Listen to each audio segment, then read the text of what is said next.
Assalamualaikum warahmatullahi wabarakatuh. Berjumpa lagi dengan Ibu. Paling kita di pertemuan ketiga ya nak. Gimana nih kabar kalian? Semoga semuanya dalam keadaan sehat dan selalu semangat. Harus selalu semangat ya. Kalian sudah di kelas 8, sudah naik satu tingkat. Jadi belajar harus digiatkan kembali. Nah, di sini kita akan membahas apa itu makna, kedudukan, dan fungsi Undang-Undang 1945. Nah, di sini yang pertama itu kita akan bahas makna Undang-Undang 1945 itu sendiri. Di sini Ibu rangkum ya, maknanya itu yaitu sumber motivasi dan perjuangan serta tekad bangsa Indonesia untuk mencapai tujuan nasional. Nah, yang kedua itu sumber cipta hukum dan moral yang ingin ditegakkan. Nah, yang ketiga itu mengandung nilai-nilai universal dan lestari. Nah, yuk kita ulang-ulang bareng-bareng ya. Makna undang-undang itu yang pertama apa?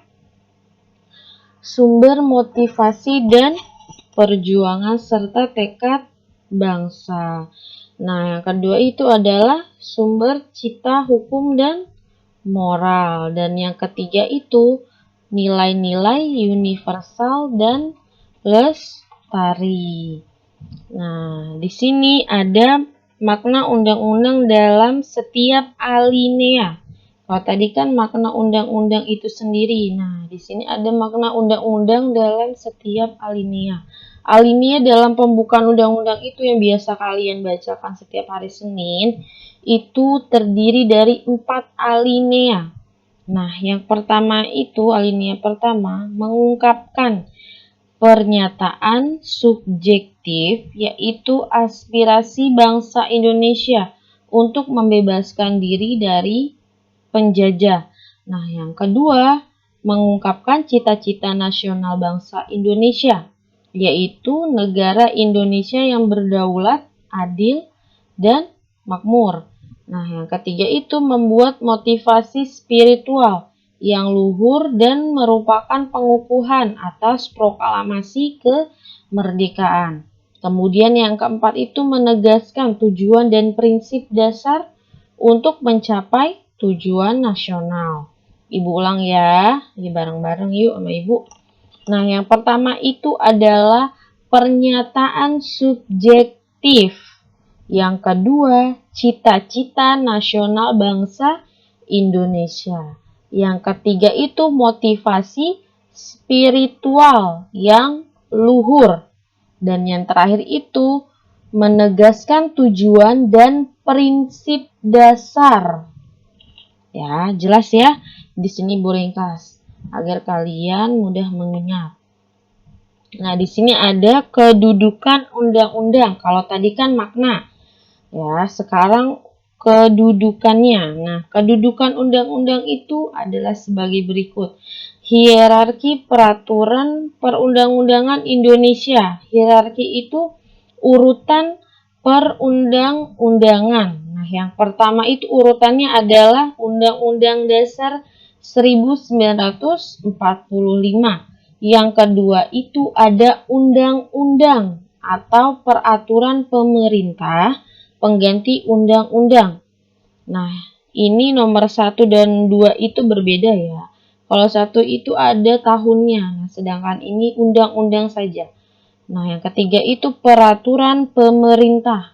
Kemudian urutan keempat ada peraturan presiden.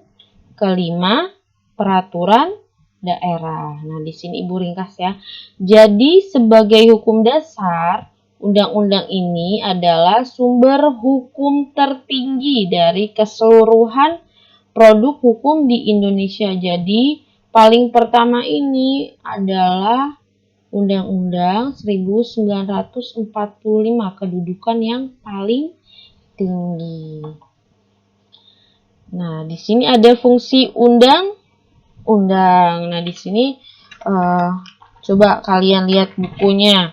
Fungsi undang-undang sebagai alat kontrol. Ada enggak? Ayo, jawab. Siapa yang bisa? Coba Ibu mau dengar suaranya.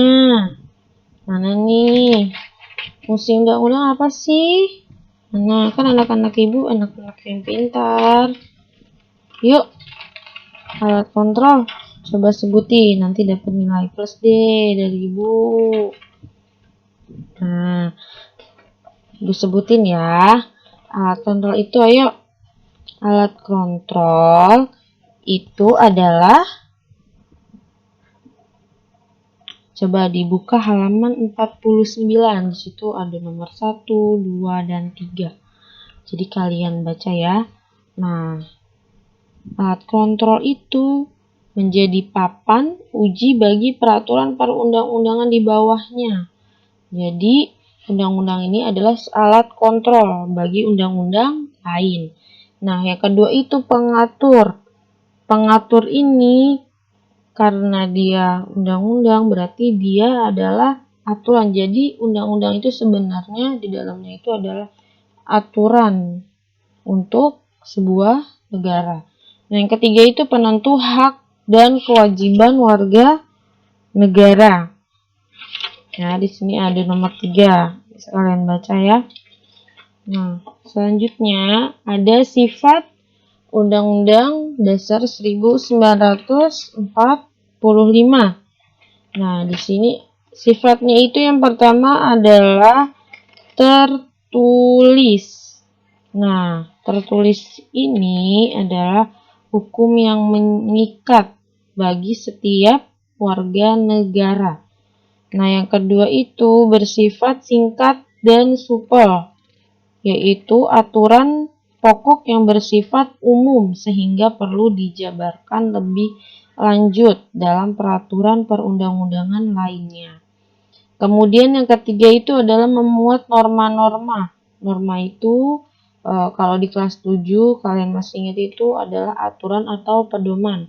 Kemudian yang terakhir itu adalah peraturan hukum positif tertinggi. Nah, sebelum slide ini kan sudah Ibu jelaskan hierarki peraturan perundang-undangan. Nah, undang-undang ini kan termasuk peraturan yang paling tinggi. Nah, sampai sini pertemuan ketiga kita kali ini. Nanti soalnya akan Ibu berikan pada Google Form. Tetap dijaga semangatnya dan terus belajar. Oke? Ibu akhiri. Wassalamualaikum warahmatullahi wabarakatuh.